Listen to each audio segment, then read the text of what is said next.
याद करिए 1965 में भारत के एक प्रधानमंत्री से लाल बहादुर शास्त्री जी ने देशवासियों का आह्वान किया था कि अमेरिका ने गेहूं बंद कर दिया था भारत का, और तत्कालीन प्रधानमंत्री ने देशवासियों का आह्वान किया था। भारत में गेहूं का उत्पादन उतना नहीं हो रहा था, उन्होंने कहा था एक समय व्रत रखो, और भारत के लोगों ने व्रत रखा था, एक समय व्रत रखा था। हर परिवार में सप्ताह में एक दिन व्रत रखता था परिवार, और मैं देखता हूं ये व्रत रखने की परंपरा तब से जो चली भारत के आरोग्यता का कारण भी बनी।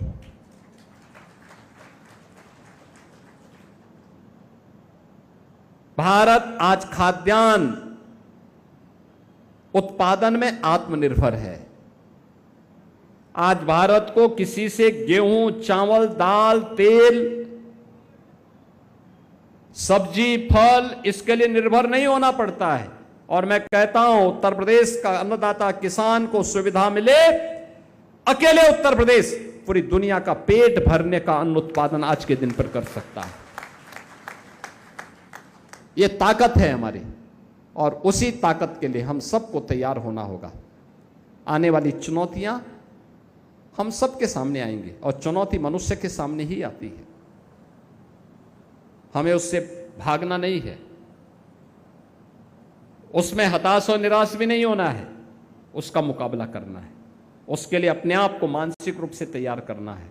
अगर पब्लिक ट्रांसपोर्ट की सुविधा है, सिटी बस सेवा है, हम प्रयास करें एक दिन, सप्ताह में एक दिन, 2 दिन ऑफिस जाने के लिए, किसी सरकारी कार्यक्रम में जाने के लिए, किसी बाजार को जाने के लिए अपनी कार, अपनी बाइक ले जाने की बजाय उस सेवा का उपयोग करें, सामूहिक रूप से करें,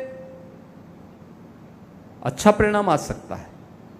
कुछ तो पहल हो, कुछ तो पहल होनी चाहिए, और उस पहल में हम भी कह सकते हैं फिर कि देखिए मेरे देश के सामने चुनौती आई थी, मैं भी उस चुनौती का मुकाबला करने के लिए एक अच्छा मॉडल देने की दिशा में हम भी आगे बढ़े हैं, और उस मॉडल को आगे बढ़ाने की दिशा में आप सबका मैं आह्वान करूंगा, प्रबुद्ध जन इसके लिए अपने स्तर पर प्रयास करें।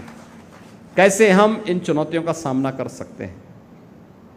ये एलपीजी की आ सकती है, ये डीजल पेट्रोल की आ सकती है, ये किसी भी अन्य क्षेत्र की आ सकती है। और जब चुनौती हो तब कोई राजनीति करे तो उसको एक सिरे से खारिज भी करना चाहिए। एकदम समाज के, मोहल्ले के वासियों की तरफ से विज्ञप्ति जारी होनी चाहिए कि देश संकट में है, ये लोग राजनीति करते हैं, इनकी राजनीति को हम निंदा करते हैं, उसको कंडेम किया जाना चाहिए। देश की कीमत पर राजनीति ये स्वीकार्य नहीं होनी चाहिए। आज भी आप देख रहे होंगे पश्चिम एशिया में युद्ध चल रहा है, अमेरिका, यूरान का, तेल की आवागमन बाधित है, ईंधन की आपूर्ति बाधित है। दुनिया के सभी देशों में, अमेरिका में 4 गुना डीजल, पेट्रोल और रसोई गैस के दाम बढ़े हैं, 4 गुना। अगर उसकी कीमत पहले $100 रही होगी तो अब $400 है। यूरोप के देशों की हालत खराब है। पाकिस्तान जैसे तैसे टाइम काट रहा है, अरब के देश स्वयं परेशान है, अंधकार में रहने के लिए मजबूर हैं। दुनिया के तमाम देशों में अव्यवस्था का सा वातावरण है।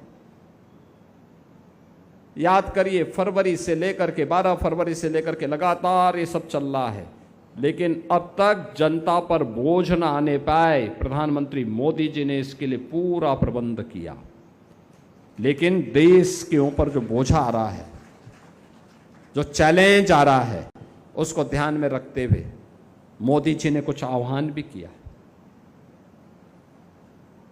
याद करिए, जब मोदी जी ने कहा कि आप विदेश से सोना मत खरीदिए, विदेश में शादी ब्याह की पार्टी मत करिए, विदेश में घूमने मत जाइए, आपको घूमना है अपने देश के अंदर किसी इको टूरिज्म की साइट पर, किसी स्पिरिचुअल टूरिज्म की साइट पर, किसी हेरिटेज टूरिज्म की साइट पर जाइए, शादी ब्याह का फंक्शन हो या घूमने का कार्यक्रम हो, वहां पर जाकर के करिए। भारत का पैसा भारत में लगेगा, भारत में रोजगार का सृजन होगा, भारत के विकास में पैसा उपयोग होगा। अगर आप ये खबर फेसबुक पर देख रहे हैं तो वीडियो को लाइक करके पेज को फॉलो करें। इसके अलावा अगर आप इस खबर से यूट्यूब के जरिए जुड़े हैं तो चैनल को सब्सक्राइब करके बेल आइकन दबाना बिल्कुल ना भूलें। नमस्कार।